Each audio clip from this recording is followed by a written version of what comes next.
Nkembo na Tatanzanie et Amazulu. Au nom puissant de Malakima Congo, Malakima Nkembo, l'archange Congo qui vient bientôt délivrer son peuple qui est dispersé au-delà des fleuves de couche. Dispersé au-delà des fleuves de couche, comme c'est écrit dans le Coma. Beluka à leurs captifs parmi les Ngoi, nos frères et sœurs qui sont captifs parmi les Ngoi. Beluka à tous ceux qui nous écoutent sur YouTube, en ce jour de Nsamba. Aujourd'hui, nous venons encore vous donner quelques informations importantes. Nous avons commencé dans la dernière vidéo à vous parler de la Septante. Ok?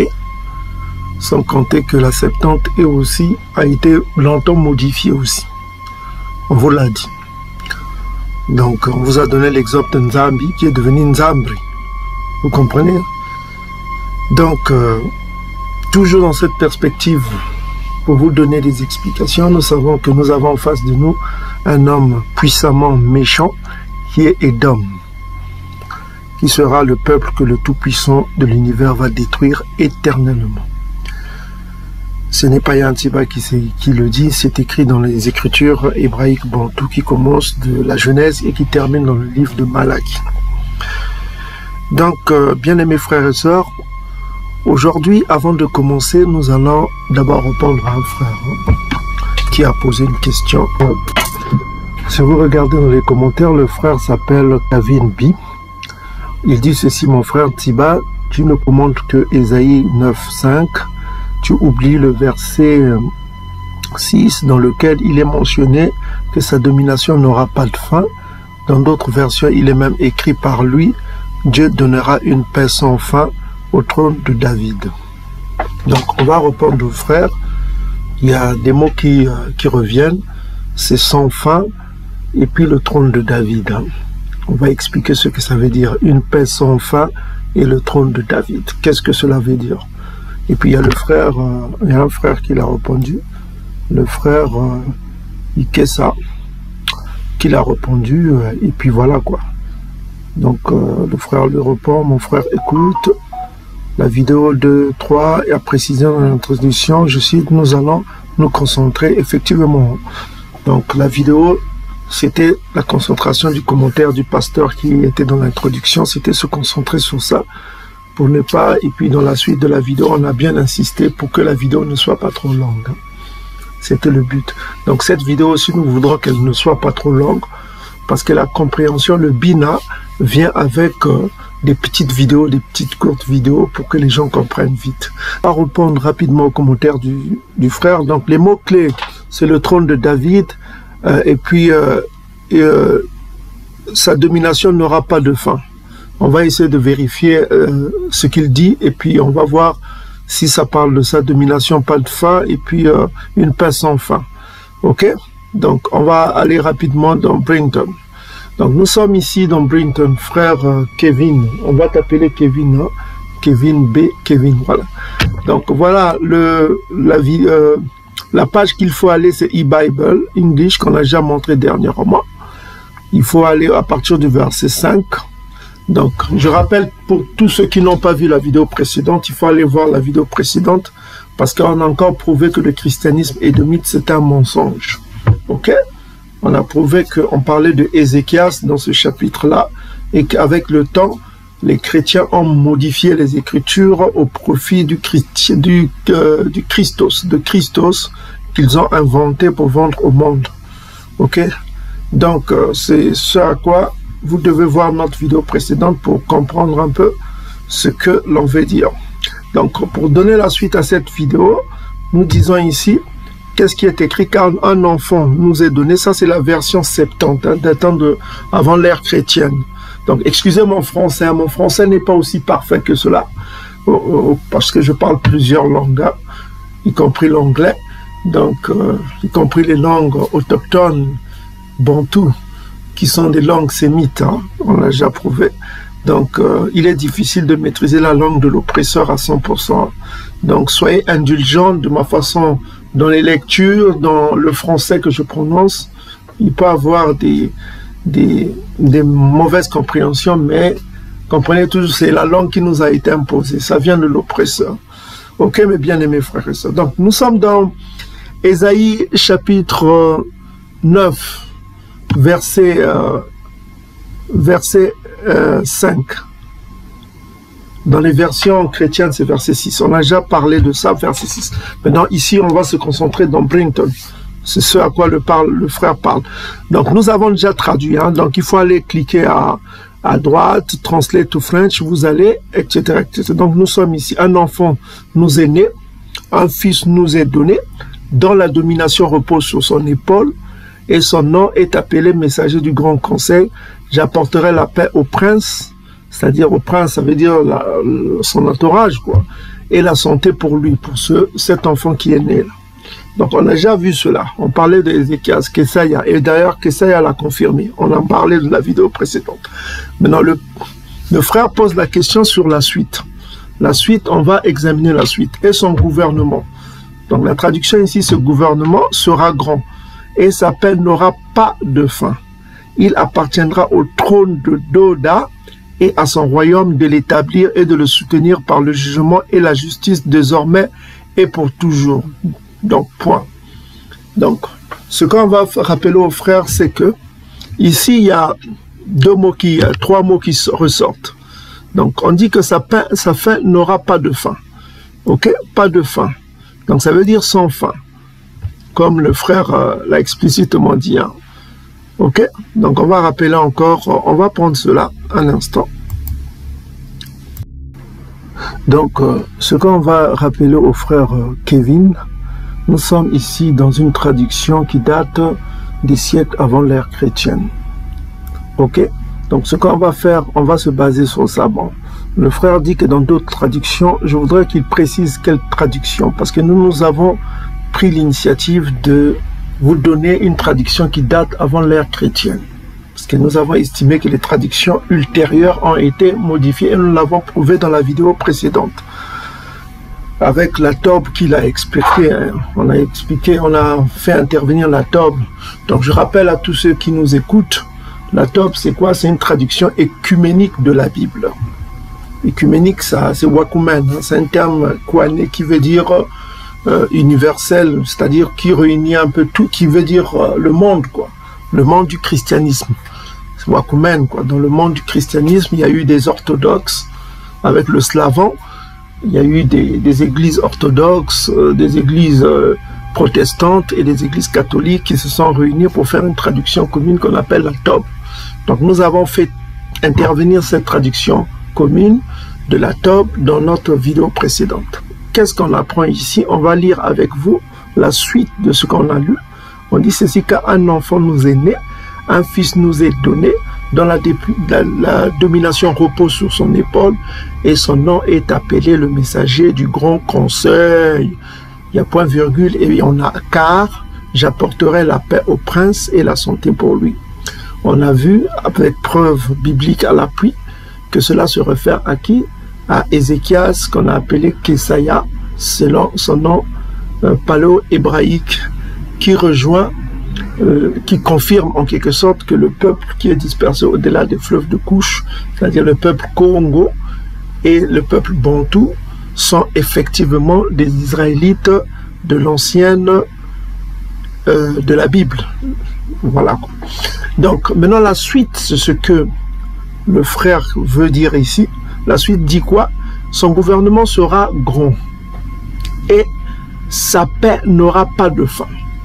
Donc sa paix n'aura pas de fin. Et point. Ça veut dire explicatif, car il appartiendra au trône de Doda et à son royaume de l'établir. Donc il appartiendra au trône de Doda et à son royaume de l'établir, cette paix-là, on veut dire de cette paix, et de le soutenir par le jugement et la justice, désormais et pour toujours. Donc nous avons deux termes qui sortent ici, c'est-à-dire le terme paix qui n'aura pas de fin, ça veut dire une paix pour toujours, sans fin. Ok? Donc, et puis en anglais, on a dit, on explique cela without end. Hein? C'est un terme qui veut dire without end. Maintenant, Maintenant, le deuxième terme qui est utilisé pour désormais et pour toujours, sa justice, le jugement et la justice désormais et pour toujours, c'est toujours, c'est le mot forever. Comme vous pouvez le voir, c'est le mot forever. Forever, ok? Si vous allez dans Google, forever, effectivement, ça veut dire quoi? Ça veut dire pour toujours, n'est-ce pas? Donc maintenant, on va voir ces mots-là, ça se réfère à quoi? Sans fin et pour toujours. Parce que ce qu'il faut savoir, le frère qui nous écoute et tous ceux qui nous écoutent sur YouTube, c'est que la Septante a été traduite comment? Hein? C'est une traduction de 70 sages. On vous rappelle juste, hein, la Septante. On revient encore sur la page Wikipédia de la Septante. Qu'est-ce qu'on nous dit?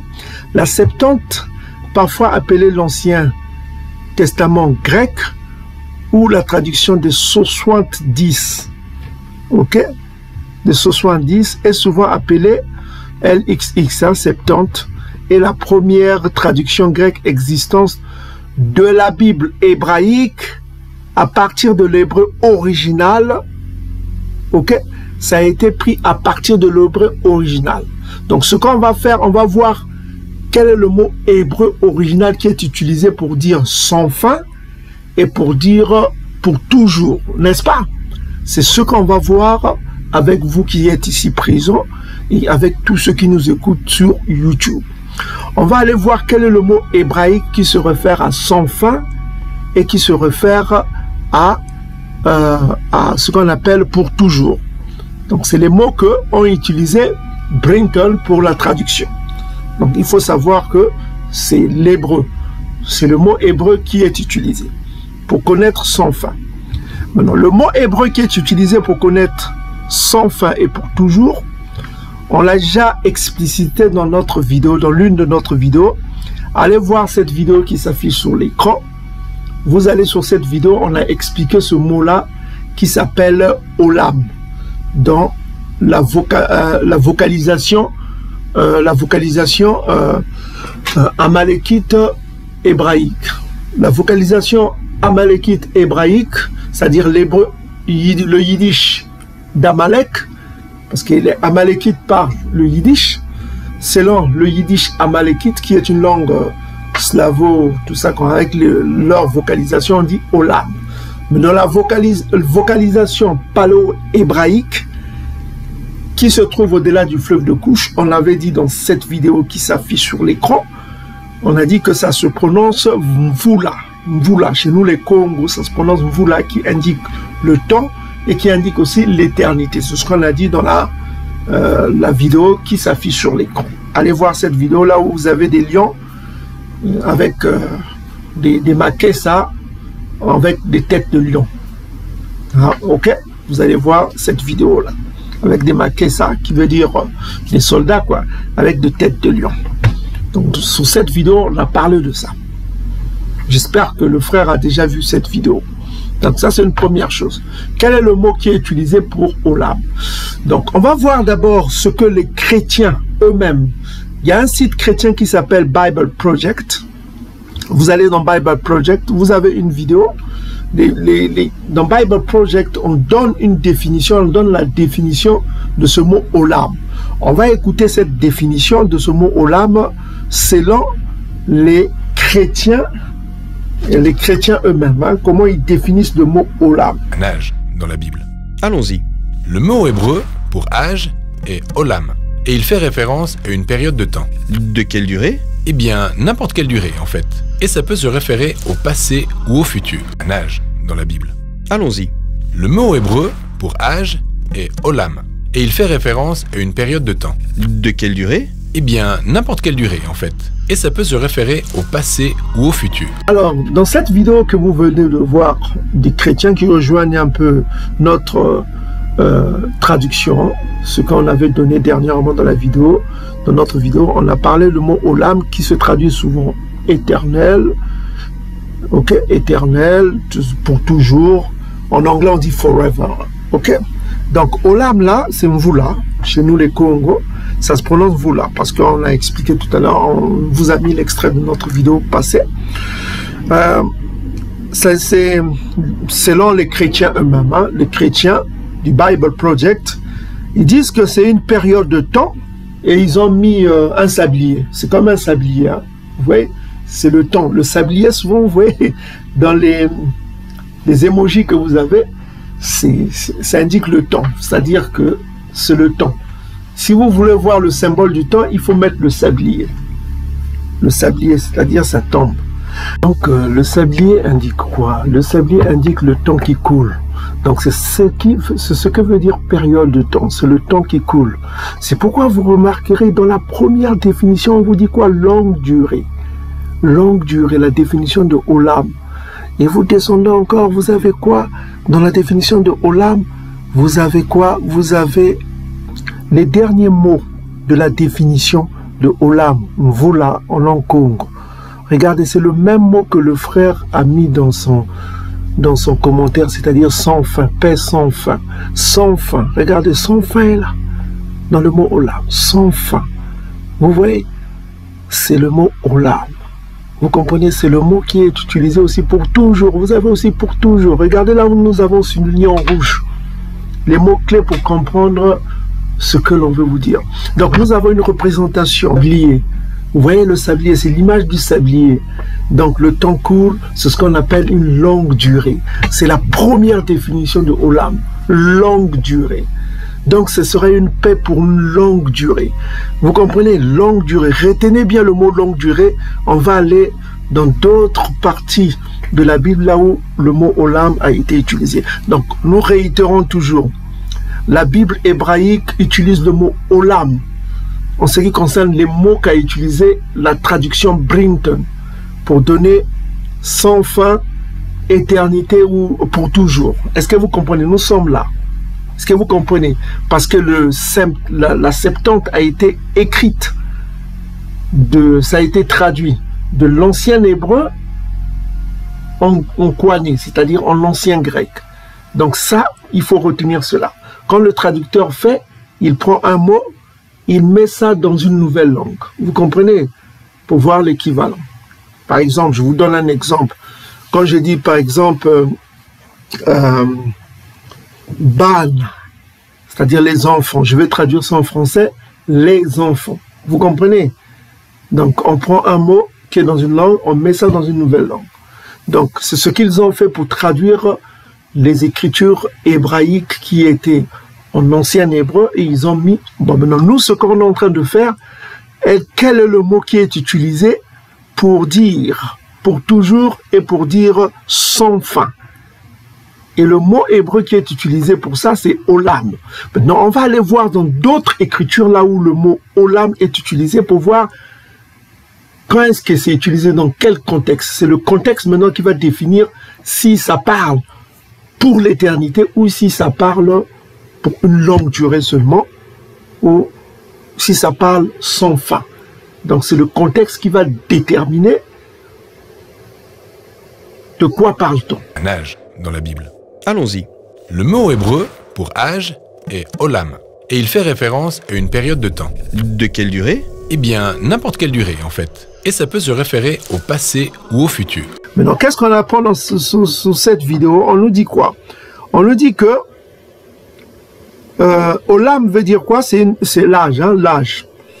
Une période de temps, ça veut dire une période de temps, selon eux. Maintenant, on pose la question de quelle durée. Il précise bien n'importe quelle durée et ça peut se référer au passé ou au futur. Donc, ça peut indiquer n'importe quelle durée. Olam, pour toujours. Ok? Ça peut indiquer n'importe quelle durée. Mais, toujours est-il, ça veut dire quoi? Ça veut dire une période de temps. Une période de temps. Maintenant, hébraïque bantou, pour voir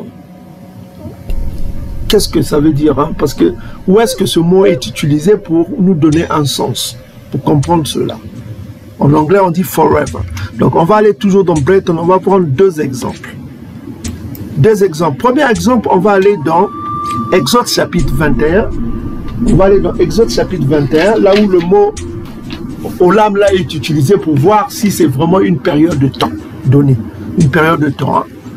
Parce que ça ne veut pas toujours forcément dire forever, ça ne veut pas dire pour toujours, quoi. Que ça sera une paix éternelle. Mais ça veut dire quoi, une période de temps? Ça veut dire que la période du règne de Ézéchias. Est-ce que vous allez comprendre? Vous allez comprendre cela. On va voir là où c'est utilisé. Hein. Là où c'est utilisé le mot olam. Durée, ça peut dire aussi juste longue durée. Hein.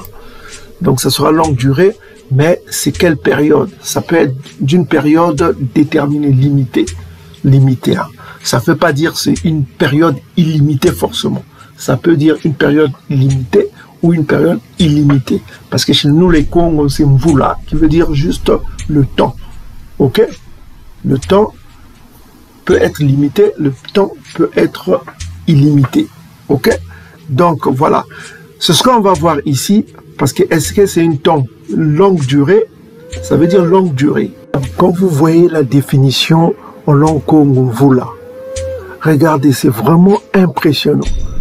Ça veut dire le temps, ça veut dire période. Tout à l'heure, on vient de voir. Période de temps, ça veut dire période. Comme les chrétiens l'ont défini. C'est pareil. Ça prouve encore que les Israélites sont au-delà des fleuves de couche. C'est incroyable. C'est incroyable. Vous voyez, olam là, le haïl ne se prononce pas. Et vous avez le vav directement. Ça donne vous là. C'est tellement beau. C'est incroyable que le peuple du Dieu vivant est en Afrique. Quand je vois ça, c'est incroyable. Période, comme on vient de l'écouter tout à l'heure les chrétiens, période de temps.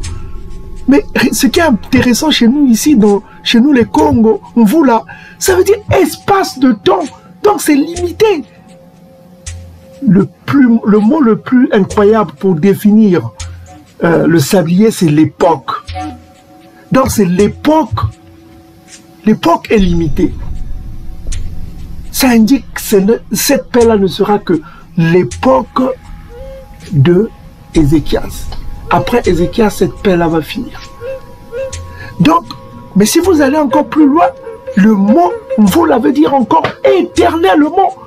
Et vous retrouvez cette définition. Vous le retrouvez dans le mot olam. Donc, les Amalékites qui se disent Yaoundé, mais qui ne sont pas Yaoundé, qui sont des usurpateurs, des fraudeurs, avec leur yiddish, ils le prononcent mal. Mais la bonne prononciation est au-delà des fleuves de couche. Là, le Tout-Puissant lui-même dit, dans la Vulgate, traduction Vulgate, les enfants de mon peuple. Sophonie chapitre 3, verset 10, 10e siècle. La traduction de Jérôme. Mais c'est impressionnant. Mais les scientifiques devaient s'intéresser à ça. Mais ils s'en foutent. Ils ne connaissent pas. Et le peuple bantou non plus, ils s'en foutent. Ils ne savent pas la valeur qu'ils ont. Ils ont une valeur qui dépasse toutes les richesses du monde. Parce que c'est le peuple du Dieu éternel. Mon peuple porte mon nom. Ils ont le nom de Dieu. Congo. Qui veut dire quoi? L'honnêteté, la vérité, qui veut dire la loi. Il ne faut pas sortir de la maison de la loi, c'est-à-dire la maison Congo, le pays de Congo là. C'est ça la vérité. Congo. Exode chapitre 21, versets 5 à 6.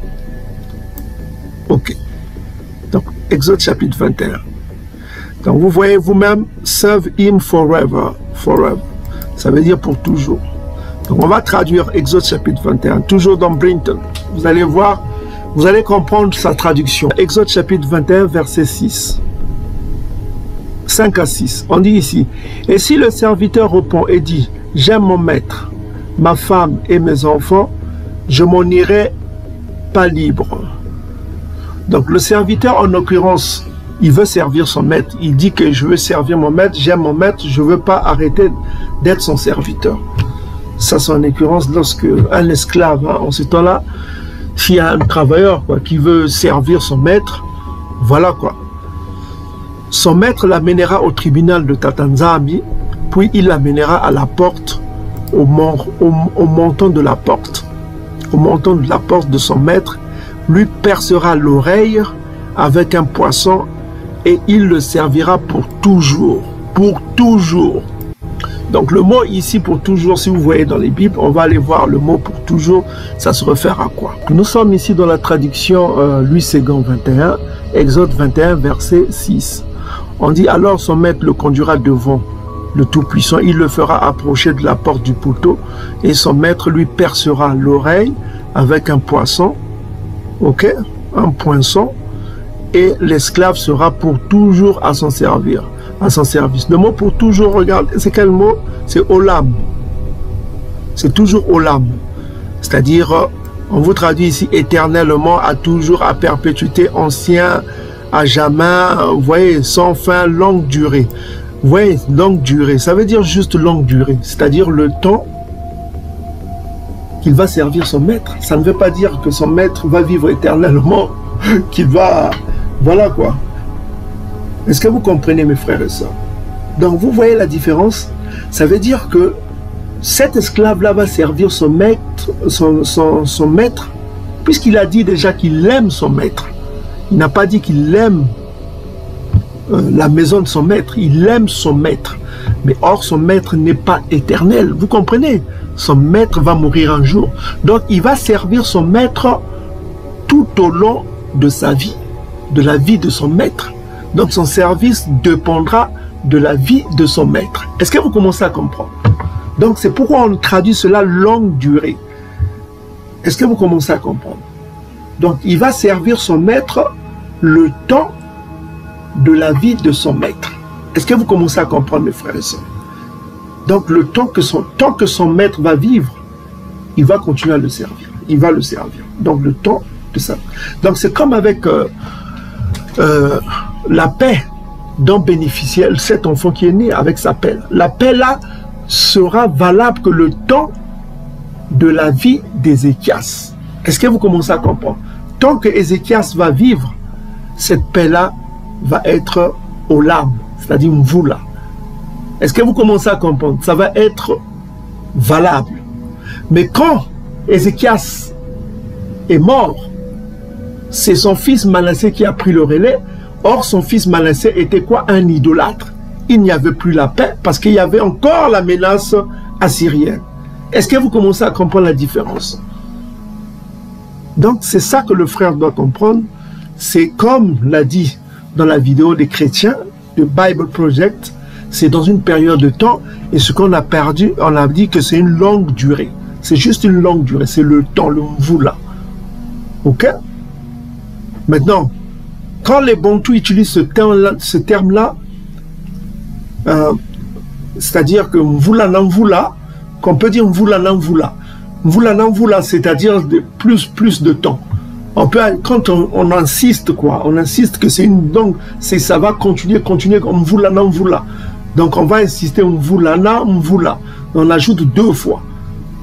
Mais quand on utilise une fois, c'est une durée de temps souvent. Ok, donc on a vu avec cet exemple du maître, on revient encore dans Brinton, on a vu que c'est le mot qui est utilisé, c'est olam, c'est pour toujours. Donc on revient encore dans Brinton, donc on voit que le mot qui a été utilisé pour dire pour toujours, c'est olam. Et Brinton, dans sa traduction, il va faire intervenir cela. Dans Exode chapitre 21, verset 6. Donc on reprend dans Exode chapitre 21, verset 5 à 6. On dit, et si le serviteur dit, j'aime mon maître, il dit qu'il aime son maître, ma femme et mes enfants, je m'en irai pas libre. Il refuse d'être libre. Parce qu'il y avait, quand il y avait le jubilé, hein, il fallait libérer les esclaves. Hein. Il fallait libérer. Donc, vous connaissez la loi sur le jubilé. Donc, ce serviteur-là dit que non, moi, peu importe le jubilé, moi, je voudrais continuer à servir mon maître. Vous comprenez? Parce que j'aime mon maître. Il aime son maître. Mais non, lui a dit que voilà, il y a des conditions pour cela. Il faut aller dans le tribunal, devant le tribunal. Il faut qu'on te perce l'oreille. Et puis, voilà, avec un poisson. Et tu serviras ton maître pour toujours. Ça ne veut pas dire qu'il va servir son maître éternellement. Comme on l'a dit, une période donnée. Maintenant, on va voir un dernier exemple. Il faut toujours donner 2 exemples. Hein. On va aller dans le livre de Daniel, chapitre 6, 20 à 22. Hein. 20 à 22. Ok?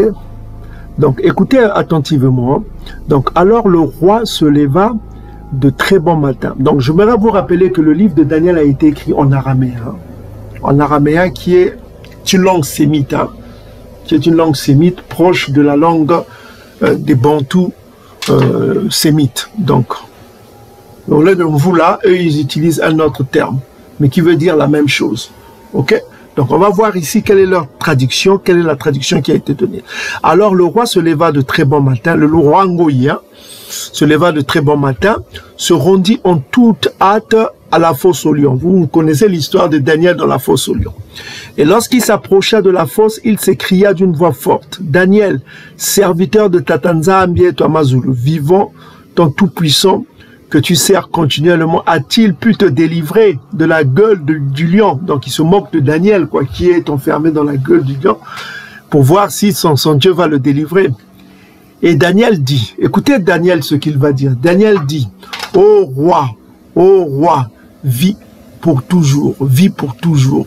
C'est-à-dire que ce roi vit pour toujours. Donc vous croyez que vraiment ce roi-là vit pour toujours.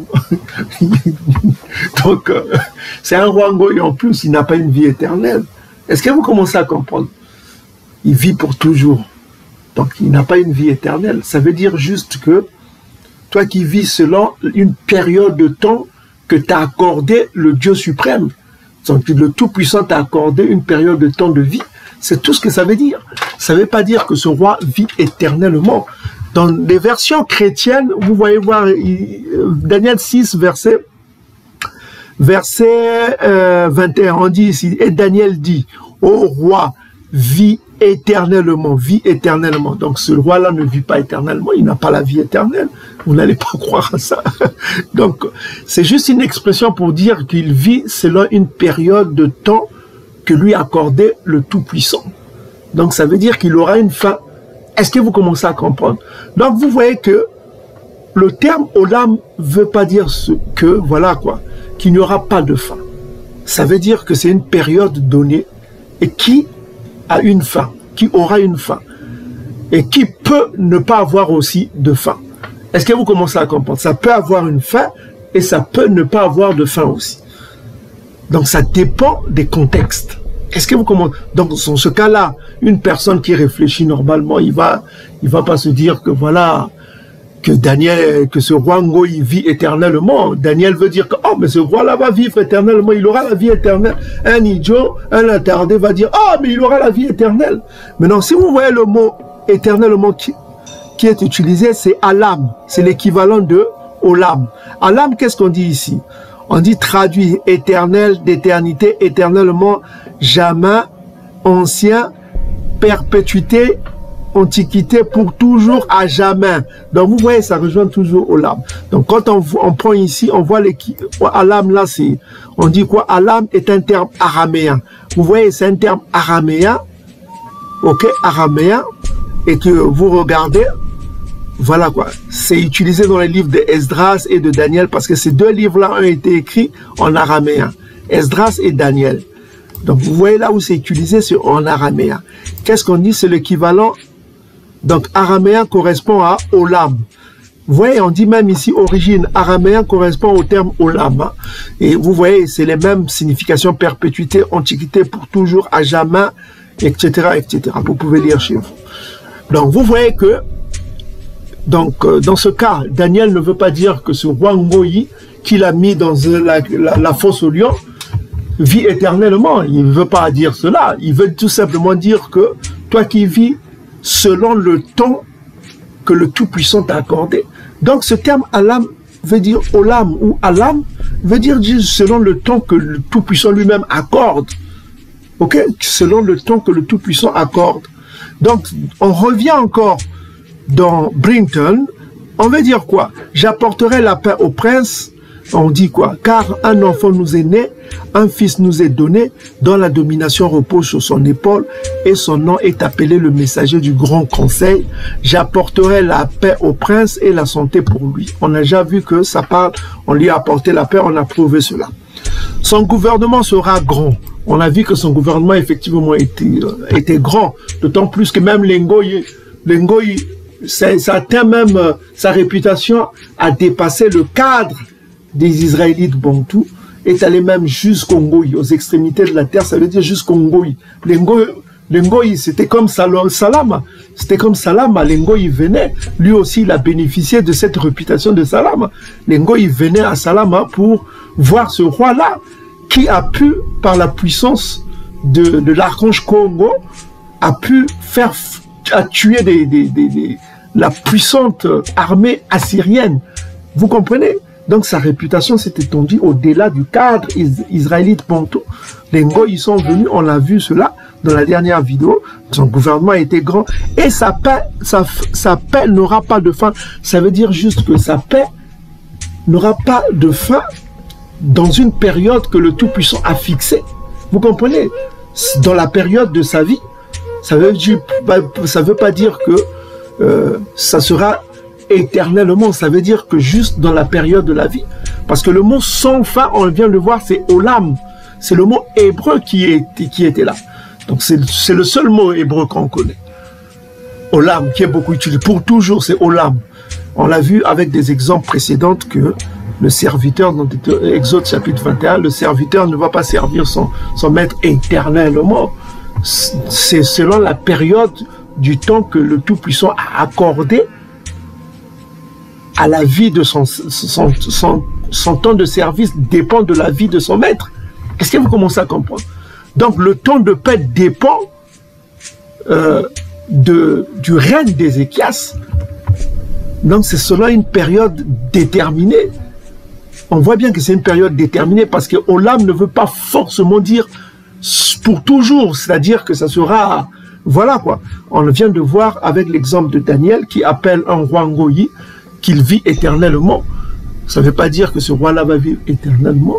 Ça veut dire juste une longue durée, parce que Olam veut dire aussi une longue durée. Comme vous venez le voir ici, définition, ça veut dire une longue durée. Donc ça veut dire une longue durée, c'est une période de temps déterminée ou indéterminée. Ça peut dire déterminé ou indéterminé.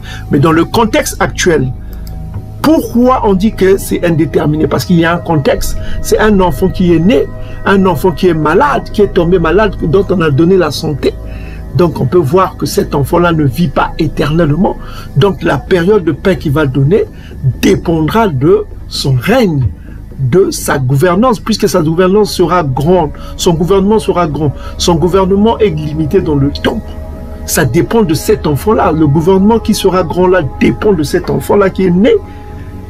Et on voit que cet enfant n'a pas de vie éternelle, d'autant plus qu'il est malade.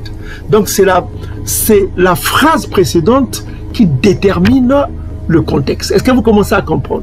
Donc le contexte ici, on parle d'un enfant qui était malade, qui n'est pas éternel. Vous comprenez? Donc son gouvernement, puisqu'on parle de son gouvernement. Le son là, c'est le possessif. Le possessif indique quoi? Son gouvernement. Le gouvernement de qui? C'est ça que le frère Kevin doit comprendre. Son gouvernement, c'est un possessif. Ça indique quoi? C'est le gouvernement de celui dont le nom est appelé grand messager, puisqu'on dit son nom, son gouvernement. Donc on parle de qui ici? On parle toujours de cet enfant-là qui n'est pas divin. C'est ça que le frère doit comprendre. Maintenant, ce terme qui trouble le frère, qui a troublé le frère, vient d'être résolu. Olam veut tout simplement dire une période de temps déterminée. Le temps. Voilà. On a vu que le serviteur doit servir son maître selon le temps de la vie de son maître. N'est-ce pas? Maintenant, Daniel, en appelant le roi Ngoï, toi qui vis éternellement, ça veut dire selon le temps que lui accorde Tatanzambi, n'est-ce pas? Il ne veut pas dire que ce mec-là vit éternellement, mais c'est selon le temps que lui accorde. Il utilise un terme olam, ce qui veut dire juste toi qui vis dans une longue durée. Donc, le terme olam a été résolu pour le frère Kevin. Maintenant, on va passer au deuxième terme, le trône de David. Il appartiendra au trône de David. Le trône de David représente quoi? On va voir que pour comprendre le mot trône de David qui est utilisé, le mot trône de David se réfère à une succession de la lignée de David. C'est la lignée de David. Ça veut dire juste il appartiendra au trône de David et à son royaume de l'établir. Toujours son royaume. Le royaume de quoi? De son royaume. Son là, ça indique toujours l'enfant là. C'est toujours le possessif. Le trône de David indique quoi? C'est là où étaient assis, c'est là où sont assis les fils de David. Les fils de David. Et David lui-même. N'est-ce pas? Ça peut indiquer David lui-même, ça peut indiquer les fils de David. On va voir un exemple. Roi chapitre 2, verset 12. Pour comprendre le mot trône de David, ça se réfère pas forcément à David lui-même, ça peut se référer aux enfants de David. Ça peut se référer à David, ça peut se référer aux enfants de David, à la lignée de David, n'est-ce pas? Regardez ici. Ici, on vient de voir que le trône de David se réfère à David lui-même, n'est-ce pas? Dans 1 Roi chapitre 37, 1 Roi chapitre 1 verset 37, que l'Éternel soit avec Salama comme il a été avec mon Seigneur le roi, et qu'il élève son trône, le trône de Salama, au-dessus du trône de mon Seigneur David. Donc ici on distingue deux trônes, il y a le trône de Salama et le trône de David, n'est-ce pas? Maintenant on va voir que le trône de David indique aussi le trône de Salama. C'est la même chose. 1 chapitre 2 verset 12. Donc, on va voir le terme trône de David. 1 Roi chapitre 2 verset 12 dit quoi? Salama s'assit sur quoi? Sur le trône de David, son père, et son règne fut très affermi. Donc, on voit qu'il était assis sur le trône de David. Ok? Sur le trône de David. Donc, on voit que le trône de David n'est pas forcément de David. Ça peut être aussi des enfants de David. N'est-ce pas, puisque Salam a été assis sur le trône de David. Donc, en l'occurrence, on sait que lui, comment il s'appelle, Ézéchias, était de la lignée de David. Donc, il était assis sur le trône de David. Donc, c'est pourquoi on dit il appartiendra au trône de David, c'est-à-dire au fils, la lignée de David, celui qui est assis sur le trône de David, et à son royaume, le royaume de l'établir et de le soutenir. D'établir quoi? Cette paix-là. Cette paix qui est dans une période de temps. Souvenez-vous, hein, la définition des chrétiens dit quoi? Et même de la Bible, c'est une longue durée, c'est une période de temps. Donc, Olam veut dire une période de temps. Donc, c'est dans cette période de temps-là qu'il y aura la paix. Ézéchias. Ézéchias va établir cette paix. Ok? Donc, désormais et pour toujours. Donc, pour toujours, ça veut toujours dire, c'est désormais et pour cette période, pour la période de temps de Ézéchias, puisqu'on parle de son gouvernement. Le gouvernement de qui sera grand. Le gouvernement de qui a été grand, on l'a vu dans la vidéo précédente, son gouvernement a été grand, d'autant plus que sa réputation a dépassé les limites de la terre de Yaoundé, d'Issolélé, est allé jusqu'au Ngoï. Son gouvernement a été grand et sa paix, il a eu la paix, lui-même l'a confirmé, la paix et la sécurité a été sur son royaume, on l'a vu dernièrement dans la vidéo précédente.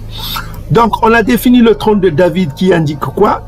C'est le lieu là où s'assit les enfants de David.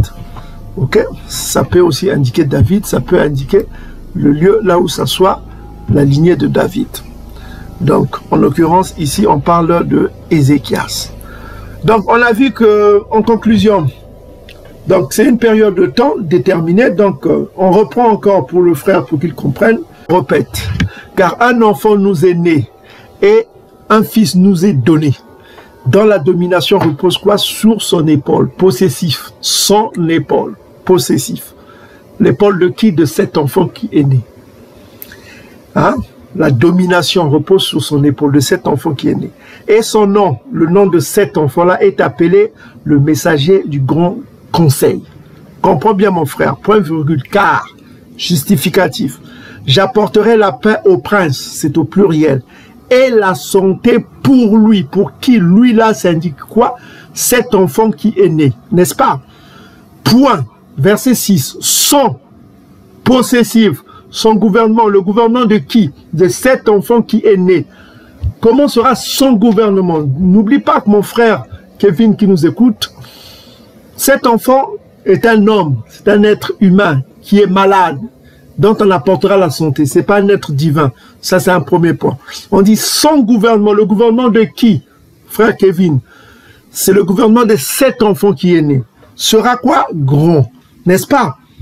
Et sa paix, possessif, la paix de qui? De 7 enfants, n'aura pas de fin. N'aura pas de fin. Point virgule. 2 points. Ça veut dire l'explication. Pourquoi sa paix n'aura pas de fin? Le mot pas de fin, ça veut dire sans fin. On vient de le voir, c'est olam, qui est souvent utilisé, en hébreu. En hébreu, on l'a vu tout à l'heure avec l'exemple de Exode. Ça veut dire c'est une période de temps. Ça ne veut pas forcément dire éternellement. Ok? Jusqu'à une période indéterminée. Ok? Ça ne veut pas dire forcément une période indéterminée, ça peut dire aussi une période déterminée. C'est ça que tu dois comprendre. Une période de temps, chez nous les Congos, c'est vous là, c'est le temps. Donc sa paix, c'est la paix de qui? De 7 enfants-là. Ok? La paix, son gouvernement et sa paix, la paix qu'il apportera.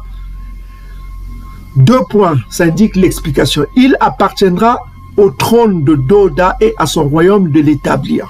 Donc le trône de Doda représente quoi? La lignée des enfants de David. On l'a vu tout à l'heure avec l'exemple de 1 roi chapitre 2 verset 12. Salomon était assis sur le trône de David. Là aussi on voit qui? Kesaïa est assis sur le trône de qui? De David. Ok? Donc on voit que il y a une... Voilà. Donc, et à son royaume de l'établir. Il va l'établir et le soutenir par le jugement et par la justice désormais et pour toujours. Le mot toujours, toujours dire dans cette période de temps qui représente le symbole du temps, c'est quoi?